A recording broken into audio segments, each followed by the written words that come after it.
ইরানিরা তাদের রাজনৈতিক ও কূটনৈতিক বুদ্ধিমত্তার জন্য বিশ্বজুড়ে পরিচিত, যার এক অনন্য দৃষ্টান্ত দেখা গিয়েছিল শহীদ ইসমাইল হানিয়া বা প্রেসিডেন্ট ইব্রাহিম রাইসির মতো শীর্ষ নেতাদের জানা যায়।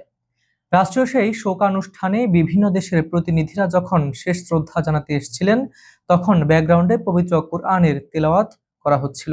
লক্ষণীয় বিষয় হলো, সব দেশের জন্য এই একই আয়াত বাজানো হয়নি, বরং প্রতিটি দেশের বৈশ্বিক অবস্থান, নিষ্ক্রিয়তা বা ভূমিকার সাথে মিলিয়ে অত্যন্ত প্রতীকী ও মানানসই আয়াত নির্বাচন করা হয়েছিল।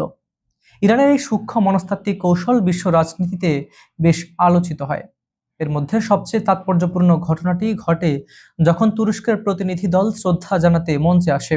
সে সময় লাউডস্পিকারে বেজে ওঠে পবিত্র সূরা আন-নিসার ৯৫তম আয়াত, যেখানে স্পষ্ট ভাষায় লেখা হয়েছে, মুমিনদের মধ্যে যারা কোনো রকম অক্ষমতা বা বাধ্যবাধকতা ছাড়াই ঘরে বসে থাকে আর যারা আল্লাহর পথে নিজেদের ধন প্রাণ দিয়ে লড়াই করে, তারা কখনো সমান হতে পারে না।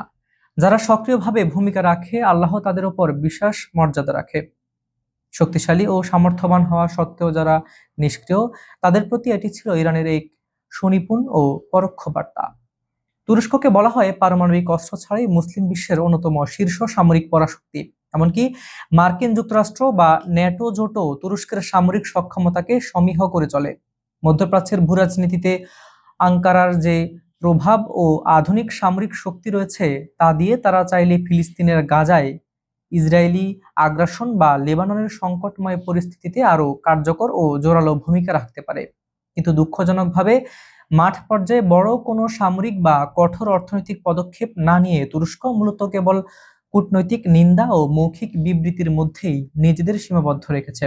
সামর্থ্য থাকার পরও মুসলিম উম্মার সংকটে তুরস্কের এই নীরব অবস্থানকে ইরান যেন ওই একটি আয়াতের মাধ্যমে চোখে আঙ্গুল দিয়ে দেখিয়ে দিয়েছে, অক্ষম নয়, অথচ ঘরে বসে থাকে। আধুনিক ভূরাজনীতিতে তুরস্কের মতো একটি সামরিক শক্তির নিষ্ক্রিয়তাকে ফুটিয়ে তুলতে এর চেয়ে উপযুক্ত, ধারালো এবং সূক্ষ্ম কূটনৈতিক বড় আর কি হতে পারে। পারিপার্শ্বিক পরিস্থিতি ও আন্তর্জাতিক সম্পর্কের সমীকরণ মাথায় রেখে পবিত্র কোরআনের আয়াতকে এভাবে প্রতীকী বার্তা হিসেবে ব্যবহার করা ইরানের প্রখর মনস্তাত্ত্বিক ও রাজনৈতিক বুদ্ধিমত্তারই বহিঃপ্রকাশ। আজ এ পর্যন্তই। ভালো থাকুন, সুস্থ থাকুন। আল্লাহ হাফিজ।